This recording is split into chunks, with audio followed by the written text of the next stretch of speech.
Mais um capítulo hoje do livro Foi por Você. Espero que você esteja gostando desse livro, como também deve ter gostado dos livros anteriores que nós já estudamos aqui. É muito bom a gente estudar a palavra de Jesus. Eu quero convidar a você que antes da leitura agora você possa curtir a página, se inscrever no canal, para que possamos ter mais um capítulo bem cheio de bênçãos para você nesse momento. Título de hoje: Triunfo sobre a morte. E diz assim: João, o discípulo amado, estremeceu ante a ideia de ser o corpo do querido mestre levado por mãos de rudes e insensíveis soldados para ser sepultado num lugar de desonra. Não via, porém, nenhum meio de evitá-lo, visto que não tinha nenhuma influência sobre Pilatos. Nessa situação angustiosa, os discípulos foram gentilmente auxiliados por José e Nicodemos. Esses homens eram membros do Sinédrio e conhecidos de Pilatos. Ambos eram homens abastados e de influência. Eles resolveram que o Salvador devia ser sepultado com as devidas honras. O primeiro foi ter corajosamente com Pilatos e solicitou-lhe o corpo de Jesus. Pilatos, depois de haver informado de que Jesus estava realmente morto, acedeu ao pedido. Enquanto José foi ter com Pilatos, Nicodemos fez os preparativos para o sepultamento. Era costume naquele tempo embalsamar o corpo do morto com preciosos ungüentos e envolvê-lo em lençóis de linho. Assim, Nicodemos trouxe cerca de 100 libras de um preparado de mirra e aloés para embalsamar o corpo do mestre. Era José, possuidor de um sepulcro recentemente talhado em rocha, viva para si mesmo, mas foi então preparado para Jesus. Embalsamado o corpo com um unguento, envolveram-no em lençol de linho e o deitaram ali. Havia-se empregado o máximo cuidado na segurança do sepulcro, pondo-se-lhe à entrada uma grande pedra. Essa pedra foi selada com o selo romano, de modo a não poder ser removida sem violação do selo. Uma guarda formada por soldados romanos foi colocada junto ao sepulcro, para vigiá-lo e não permitir que alguém viesse molestar o morto. As sentinelas revezavam-se constantemente, rondando uma enquanto outras descansavam no chão. Junto ao sepulcro havia, porém, ainda outra guarda, constituída de anjos poderosos tirados dos exércitos celestiais.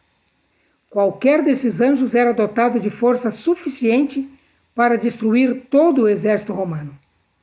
A noite que precede a manhã do primeiro dia da semana passou lentamente, aproximando-se a hora mais escura que precede a alva. Do trono de Deus foi enviado um dos poderosos anjos. Seu rosto é reluzente como os relâmpagos e as vestes brancas como a neve. Diante dele se dissipam as trevas e todo o céu é iluminado com o resplendor de sua glória.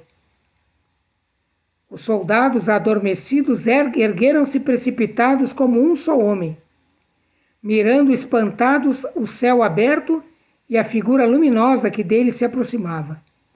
A terra tremeu e se contorceu à aproximação desse ente assombroso do mundo invisível.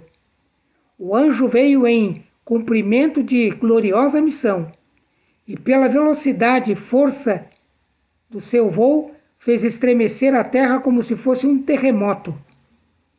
Os soldados e centuriões caíram como mortos. Outra falange fazia também a guarda à entrada do sepulcro. Esta era formada de espíritos maus. Cristo estava morto e Satanás, que presumia ter ainda o império da morte, reclamava-o como seu justo despojo.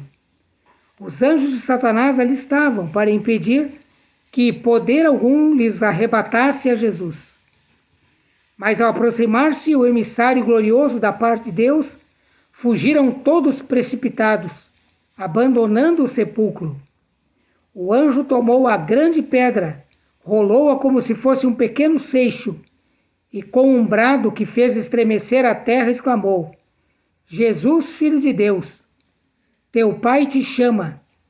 Então aquele que conquistara o poder sobre a morte e a sepultura saiu do sepulcro com passo triunfante e proclamou: Eu sou a ressurreição e a vida. A hoste angélica curvou-se em adoração ao Redentor e saudou-o com hinos de louvor.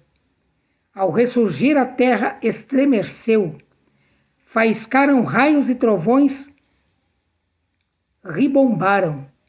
Um terremoto havia assinalado o momento em que Jesus depôs sua vida. Outro assinalava a hora em que tornava a tomá-la triunfantemente. Satanás ficara furioso ao ver seus anjos abandonarem diante do anjo celestial. Acariciara a esperança de que Cristo não tornaria a vida. Abandonou-a, porém, ao vê-lo ressurgir, vencedor.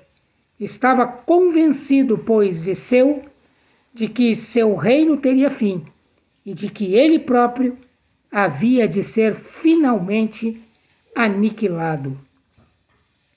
Então aqui nós temos o triunfo de Jesus sobre a morte. Jesus venceu a morte. Jesus venceu o pecado na cruz e Jesus venceu a morte. Agora Jesus então está ali livre, saiu para fora e pôde então procurar os seus discípulos para terem ali o último encontro e depois ele foi para o céu,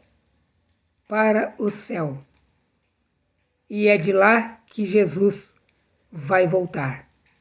Mas não esqueça, Jesus venceu.